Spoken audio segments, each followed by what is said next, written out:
श्री सच्चिदानंद सद्गुरु साईनाथ महाराज की जय.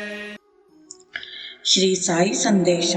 ಸದಾನಿಂಬ ವೃಕ್ಷಸ್ಯ ಮೂಲಾದಿವಾಸಾತ್ ಸುಧಾಪ್ರಾವಿಣಂ ತಿಕ್ತಮವ್ಯಪ್ರಿಯಂತಂ ತರುಂ ಕಲ್ಪವೃಕ್ಷಾಧಿಕಂ ಸಾಧಯಂತಂ ನಮಾಮೀಶ್ವರಂ ಸದ್ಗುರುಂ ಸಾಯಿನಾಥಂ.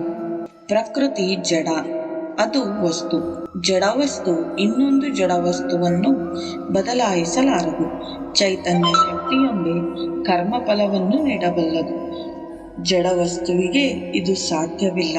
ಯಾರು ನನ್ನನ್ನೇ ಧ್ಯಾನಿಸುತ್ತಾ ನನ್ನ ನಾಮವನ್ನು ಜಪಿಸುವರೋ ಅವರಿಗೆ ಅನೇಕ ತೊಂದರೆ ಮತ್ತು ಮನಃಶಾಂತಿ ಇರುವುದಿಲ್ಲ ಎಂಬುದು ಮೂಢತನ.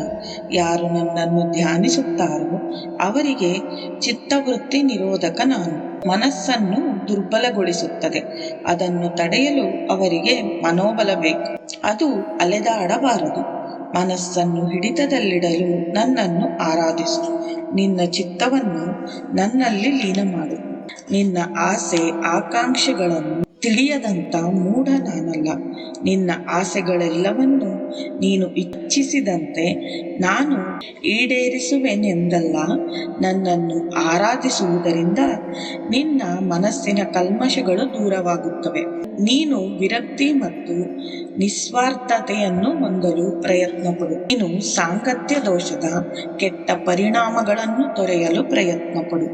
ಮೋಹವನ್ನು ನಿಶ್ಶಕ್ತಿಯ ಜೊತೆಗೂಡಿಸು. ನಾನು ಪ್ರಾಪಂಚಿಕ ವ್ಯವಹಾರಗಳಿಂದ ದೂರ. ನೀನು ನನ್ನಲ್ಲಿ ಹೆಚ್ಚು ಹೆಚ್ಚು ಅನುರಕ್ತನಾದರೆ ಸಹವಾಸ ದೋಷದ ಕೆಟ್ಟ ಪರಿಣಾಮಗಳು ದೂರವಾಗುವು. ನಾನು ವಿರಕ್ತ. ನನ್ನ ಕಡೆ ನೀನು ಆಸಕ್ತಿ ವಹಿಸಿದರೆ ನಿನಗೆ ವಿರಕ್ತಿ ದೊರಕುತ್ತದೆ. ಪ್ರತಿಯೊಬ್ಬರೂ ತಮ್ಮ ಕರ್ತವ್ಯವನ್ನು ಮಾಡಲೇಬೇಕು. ಭಾಷಣ ಮತ್ತು ಉಪದೇಶಗಳು ನಿನಗೆ ಸಹಾಯವಾಗಲಾರದು.